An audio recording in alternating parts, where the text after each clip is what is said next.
Listening to the Ben Fordham podcast. And now, Ben Fordham comments. Well, is this an Aussie record for a broken promise? In December, the Home Affairs Minister Claire O'Neil said that she was bringing migration back to sustainable levels. That was December. Fast forward 1 month and she broke her promise. In January, Claire O'Neil brought in 55,330 people. That's the highest January intake in Australian history. It's more than double the 21,000 recorded in January the year before. And let's just think about these numbers for a moment. In January alone, Labor brought in more than the entire population of Dubbo.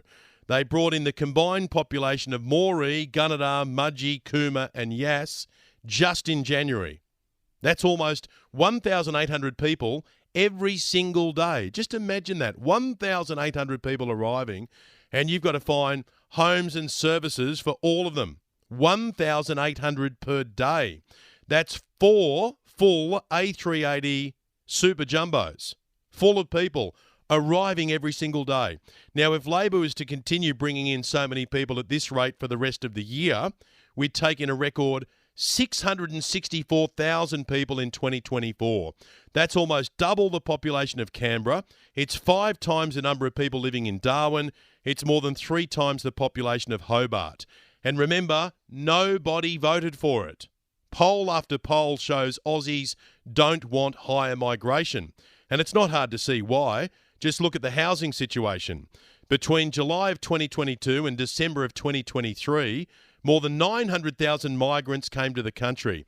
And yet over the same period, there were only 265,000 building completions. So that means permanent and long-term overseas arrivals are outpacing the construction of new homes at a rate of almost 4 to 1. So people arrive and they've got nowhere to live. The Shadow Minister, Michael Sukar, says the consequences are profound, especially for young Aussies. He says Labor's mass migration program has resulted in first home buyers being at their lowest levels in over a decade. Rents are up by 26% since Labor came to office. Building approvals are at a 20-year low.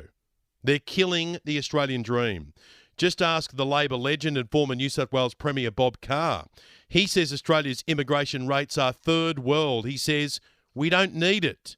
He's told Sky News it's a lazy way of running the economy and the country. We spoke to Dick Smith about it yesterday. The straight-talking businessman is a philanthropist. He's always been generous when helping people out, but he just can't support the ridiculous levels of immigration when it comes to Australia. He sees it as a direct attack on our way of life. Dick told us we can't grow forever. Last year we had a net increase of 500,000 people. It should be about 70,000 people. That's the long-term average.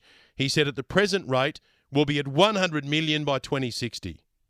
Dick Smith is right, and the political elites and the business lobby are wrong.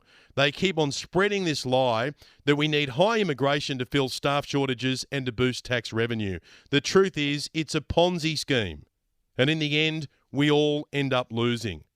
As immigration numbers go up, our quality of life goes down. And I'll give the final word to Bob Carr. The former New South Wales Premier and former Foreign Minister says, one wonders why the only economic model we've got is to force-feed population growth, to run the highest imaginable immigration intake and to condemn our big cities to a relentless chase just to try to keep up. And it's not just the politicians making these calls. Stephanie Foster is the Secretary for the Department of Home Affairs. That's the department responsible for our migration intake. Now, Stephanie Foster was parachuted into this job on $928,000. And before she got the gig, she was the Associate Secretary of Immigration within Home Affairs. So she was in the role when migration was ramped up to its record levels. And that was in the middle of a rental and housing crisis. And now she's running the show.